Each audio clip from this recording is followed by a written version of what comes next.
After struggling to make an impact in his rookie season with the Miami Heat, Precious Achiuwa has come into the Raptors and blown fans away. So in today's video, I'm going to explain to you why Precious Achiuwa is the future of the Toronto Raptors franchise. Let's get into it.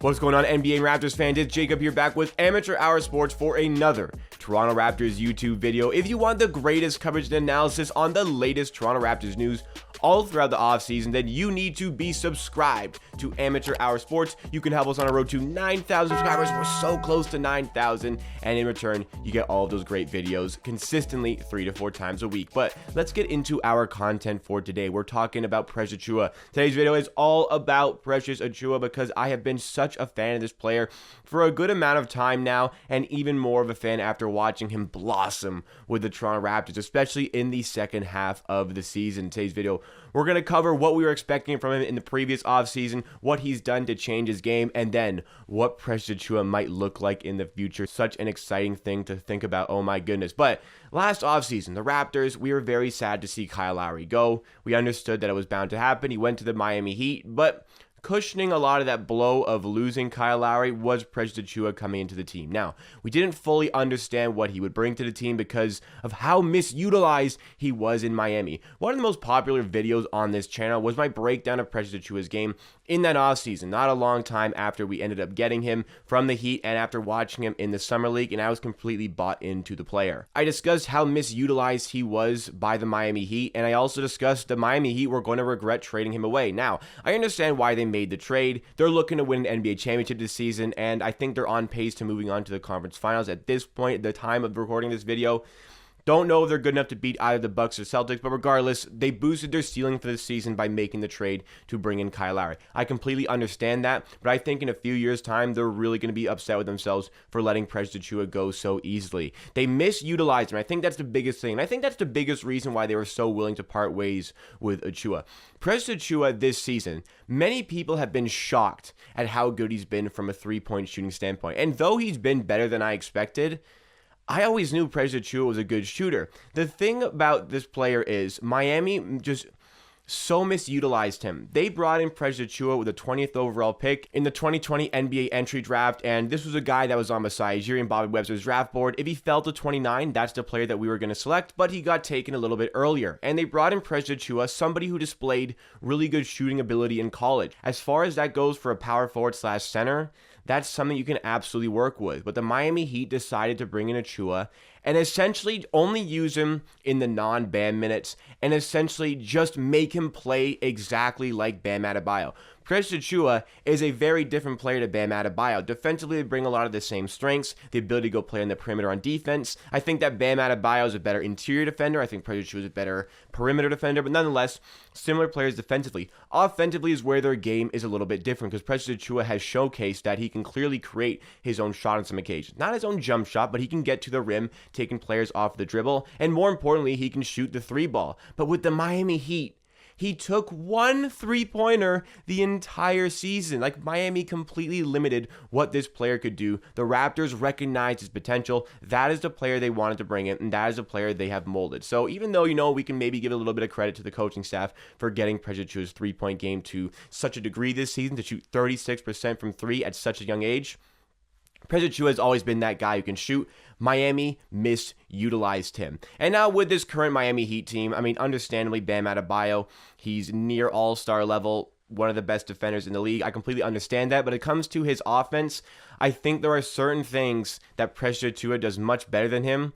And at a certain point in time, could we be talking about Precious Achiuwa getting up to that Bam Adebayo level? And that's an interesting conversation that we need to have. But what changed for Precious Achiuwa this season that made him so good? Start of the season, I gotta say, after the Summer League preseason, I was completely bought in on Precious Achiuwa. After the first couple of months of the NBA season, I was kind of like, wait, where did this player go? Because he wasn't really knocking down his threes. I thought he was taking a lot of bad shots in mid-range. And most importantly, he really struggled to finish at the rim. And there was a lot of question marks about the player, a lot of question marks about me, because I made a video where I talked so highly about Precious Achiuwa, and I said, this is a very young player. He's in his early 20s. You're going to have to be patient. It's very difficult to get adjusted to this Toronto Raptors system. We play a very different system to any other NBA team, so new players are going to take a little bit of an adjustment period. That goes for any team, but especially the Toronto Raptors. And the same went for Precious Achiuwa, who, as he got more comfortable with the team, more understanding of his role, and that's where he really started to thrive. I think that a lot of what happened earlier in the season was that we gave Precious Achiuwa too much of the ball in his hand, especially dribbling up court, and we made him get the ball a little bit less. And Precious Achiuwa is a lot better at scoring the less that he dribbles. So we started to utilize him in those ways, and I mean, confidence really starts to come off when you're knocking down threes. And Precious Achiuwa, I didn't like early on in the season. He wasn't hitting his shots, but I also didn't like he was very hesitant to take on those shots. I knew Precious Achiuwa was a good shooter. I knew he just had to get his confidence up. So I didn't like when he was wide open in the corner and just didn't take the three. I want players to get better at shooting threes, and if they're wide open in the corner, it disrupts the flow of the offense if they don't take that shot.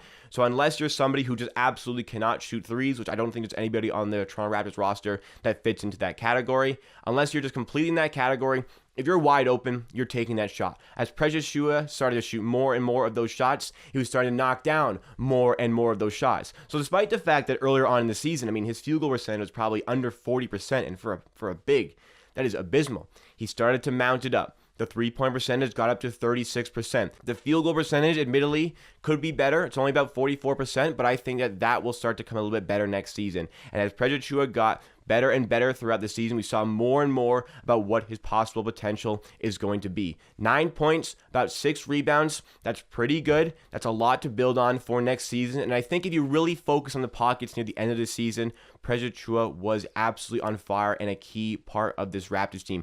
Even in the playoffs, there was some low moments for sure, but there was some extremely high moments. And as he gets a little bit older, all of these consistency issues, I think, are going to start to fix themselves. Not necessarily fix themselves, but I think that as you grow into the team a little bit more, as you get a little bit more confident with your age, and you'll become more of a seasoned veteran in the league, get off that rookie contract, that's where you're really going to start to see the consistency. So, Precious Achiuwa, the video.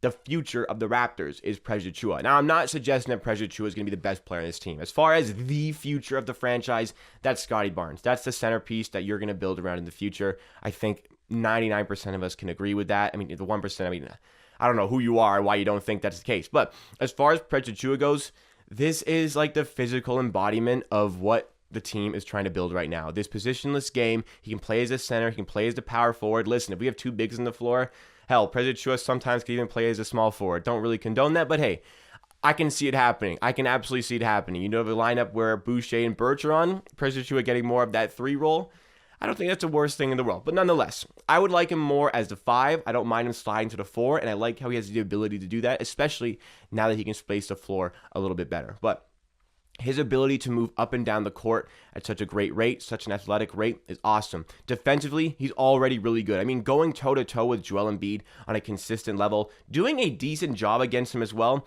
that's very impressive for a player in his second season in the NBA like Precious Achiuwa. Like, very easy to forget. Like, this was his second ever NBA season. He is growing at a very rapid rate. And the defense, I thought it was pretty much always there. The offense really starting to come to him, taking much more educated shots, not just settling for that mid-range shot a lot more often, which is great. Getting to the rim. If he's open for 3, he's going to take it. And I mean, he's getting confident. Sometimes he'll take that 3-pointer off the dribble. Some games are more hot than others, but again, the consistency is going to come. This is a phenomenal player to have with the current roster. He fits right into what we are trying to build. His athletic game, it is amazing what he brings to the Toronto Raptors. I don't know if he's going to be that starting center next season because, I mean, the core 5 guys, those are still going to be the starters. But having this guy coming off the bench is just great for this team, and he brings so much. And I think as we grow on in the future, at some point I do believe that the core 5 players in Fred, Trent, Siakam, and Anunoby and Barnes, I think that is going to break up at some point, one of those players slipping out. And I think Achiuwa fits right in. I think he fits right in with those players. I can see him starting as a 5. He was doing that earlier on in the season when we were dealing with injuries. Didn't think he was great in that role, but now I'm a lot more confident in the player. I've always known Precious Achiuwa had the ability to be a great NBA player for this franchise, and he's really, really starting to show it. I think, you know, when people say Miami traded away the wrong center, I don't think that's necessarily accurate because they're in a win-now situation. Bam Adebayo is the win-now type of player. I mean, I feel like I'm disrespecting Bam Adebayo a little bit. Like, he's a phenomenal player. I completely understand that. But in a few years' time, the way Precious Achiuwa is developing, could we really start to say maybe they traded away the wrong center? I think that's certainly a conversation that is possible for the future. As far as next season goes, I'm super excited to see what Precious Achiuwa can do. I think his role is going to increase. I think his volume of shooting is going to increase, and we'll see how he can handle that. I wouldn't be surprised to see Precious Achiuwa in an MIP conversation. And if he's coming off the bench, I wouldn't necessarily be surprised to see him in a 6th Man of the Year conversation. It's a little bit far-fetched, I know that, but he averaged 9 points this season, and as he starts to get that better finishing touch around the rim, which he was showing near the end of the season, as he starts to get that consistency from 3, I mean, he was already shooting 36%. If he can replicate that, and instead of taking 2 a game, take 3 a game, like, we could really see Precious Achiuwa. I mean, we could also get those free throws up, shoot near 70% from free throw instead of 60%. We could really see Precious Achiuwa averaging 14 points a game and 8 rebounds per game. Like, that is something completely within the realms of his capabilities. That could get him near an MIP conversation. That could get him near a 6th Man of the Year conversation. I'm not saying he's going to be the favorite to win those awards, but I certainly think he's in the hunt based on what he's shown this season, based on what he showed near the end of the season, and what he can bring to the next season. The future is bright for the Toronto Raptors, and the reason it's bright, or at least a good part of the reason why the future is so bright, is because Precious Achiuwa is a Toronto Raptor, and I'm excited to see what he can bring for the future. So what do you guys think of Precious Achiuwa? Am I going overboard? Am I telling it like it is? Or am I underselling? Let me know your thoughts and opinions in the comments down below. That is the end of today's video. Please drop a like if you enjoyed. If you're watching in the video, clearly means you enjoyed, so let's drop a like on this one. Get to 200 likes, and make sure you're subscribed if you're new. I give you so much great Toronto Raptors content. I'm a Raptors fan. If you're a Raptors fan, you need to be subscribed to this channel. We're so close to 9,000 subs. And also, make sure you're checking out our Discord. The link is in the description. We chat a lot about the Raptors in that Discord beyond these videos, and it's a great place to hang out with a great Toronto Raptors community. I'll see you again next time for another video.